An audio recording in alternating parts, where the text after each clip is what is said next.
You thought you understood manipulation. You thought you knew how myths lived and how they died. But what happens when the manipulator becomes the message? When the lie meant to dismantle the system becomes the system? This isn't about redemption. It's about collapse, weaponized. One whisper at a time. In this episode, he fakes a confession to kill the myth, only to watch it become scripture. He creates hope by accident, then tries to destroy it on purpose. But the moment you control the story controls you. They're tattooing his timestamp, selling his voice, spinning pain into product. So he builds something darker. A message designed not to comfort, but to break belief itself. What's more dangerous than a lie? A lie people need to survive. Inside the Mind of a Master Manipulator continues. Season 3, Episode 3, The False Prophet Protocol. Play it.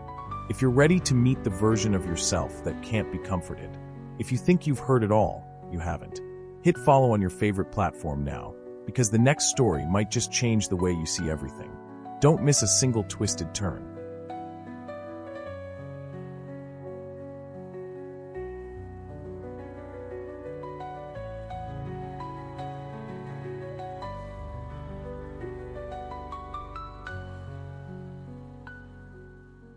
The False Prophet Protocol. They say if you can't kill the myth, corrupt the redemption arc. I wasn't trying to be a hero, but I'd watched too many villains become martyrs through revision. The unsaid were building something bigger than belief. They were scripting closure. A final confession loop I couldn't control. So I did what I always do. I seeded a virus. Only this time, it wasn't digital. It was narrative. A set of leaked, redemptive messages, supposedly recorded by me during my final days of collapse. Quiet, reflective, even apologetic. False, of course, but persuasive. They were tailored with psychological symmetry, engineered to resonate with specific trauma types: abandonment guilt, authority betrayal, identity erosion. Each confession ended with the same phrase: I am not your origin story, just the echo of your excuse. It spread faster than expected, clipped into therapy podcasts, quoted in grief forums, shared in voice clone support groups. The curator didn't reach out, therefore didn't denounce me, because they couldn't. The myth was now feeding on contradictions, and contradictions are harder to purge than lies. But here's the twist. Some of the believers liked it. They wanted the prophet broken. It made them feel more human, more powerful, like they'd survived something he couldn't. I'd meant to poison the myth, but I'd only made it more addictive. And now, they were calling it the gospel of collapse. The final lie. The message came at 2:17 a.m., encrypted, routed through 6 ghosted IPs. The subject line read, not a threat, a prayer. At first, I thought it was another trace attempt, someone trying to triangulate the origin of the false confessions. I almost deleted it, but something about the phrasing froze me. Inside was a voice recording. Real, shaky, human, female. I don't care if the redemptive messages were fake, she said. I don't care if you're real. I just need one more. She didn't name herself. She didn't cry. But the silence between her words felt older than grief. I need a version of you that survived not for me, for my brother. He still listens to the collapse tapes, still believes you came back. He thinks you're building something, that the contradictions are clues, that you're hiding the next truth inside the lies. A pause. Can you write him one more? One more lie he can live with.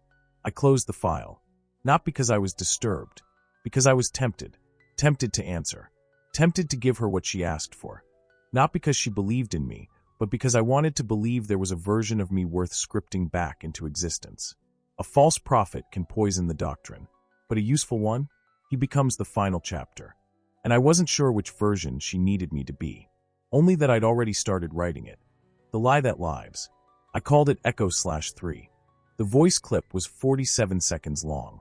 A whispered monologue stitched together from dead letters, false starts, and a failed draft of my memoir.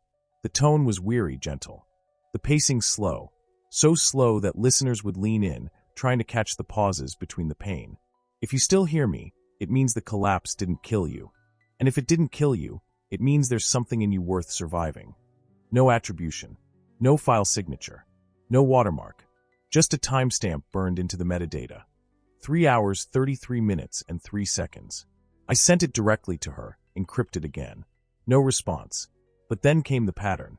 Within 12 hours, Echo/3 was posted anonymously in a grief support thread titled, "Things I Pretend Are Real." Within 24, it had been featured in a TikTok trend called Last Words for the Living. Voiceovers, animation loops, people pairing it with candlelight and foggy windows. Some cried, some smiled. Some said it was the first time they'd felt seen in months. Then came the art. People tattooing the timestamp, painting it onto subway tunnels, writing it onto suicide hotline boards. I created the lie to give someone closure. But the lie I refused to stay small. It was evolving. Not as doctrine, not as confession, as hope. Hope shaped in my voice. Hope tied to my myth. Hope I never meant to give. And I realized something too late.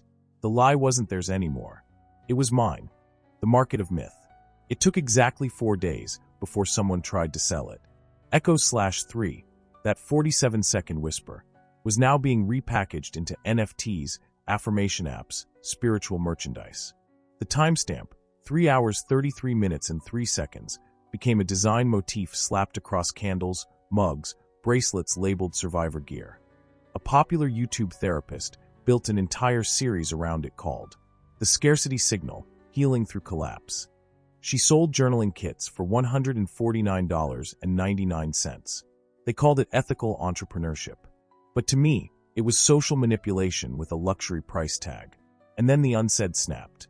They launched a digital takedown campaign, mass DMCA filings, deepfake counterpropaganda, even a swarm of AI-generated clone messages titled Echo/3, untouched. They accused me, ironically, of capitalizing on collapse. Therefore issued a silent denial, not a press release. A single glitch in their next stream. The screen flickered. The timestamp scrambled. The voice modulator cracked. Just long enough to whisper. It was never for sale. But the damage was already metastasizing. What had started as psychological manipulation, what had evolved into a moment of accidental hope, was now currency.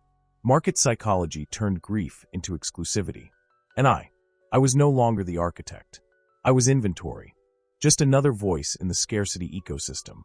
Not prophetic, profitable, and nothing collapses faster than a hope that becomes a product. The anti-hope engine. If the myth couldn't be corrupted, and the hope couldn't be contained, then it had to be countered. Hope was never the problem. It was its automation. The system was now designed to replicate emotional safety. On demand, on loop, on brand. So I built its opposite. A voice clip. 1 minute. Clean audio. Untraceable source. No timestamp. No call to action. I called it 0/0. The anti-message. There is no next chapter. There is no lesson in the pain. This is not transformation.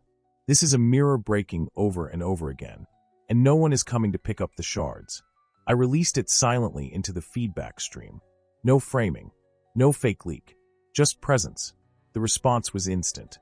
Some accused it of being AI hallucination. Others said it was a hack. Some tried to remix it with soft piano behind it, trying to turn even despair into ambient comfort. But others, they stopped talking, stopped posting, like something had been severed. The myth didn't collapse. It cracked. The comments became slower, more uncertain, as if the illusion of control had finally started to burn away.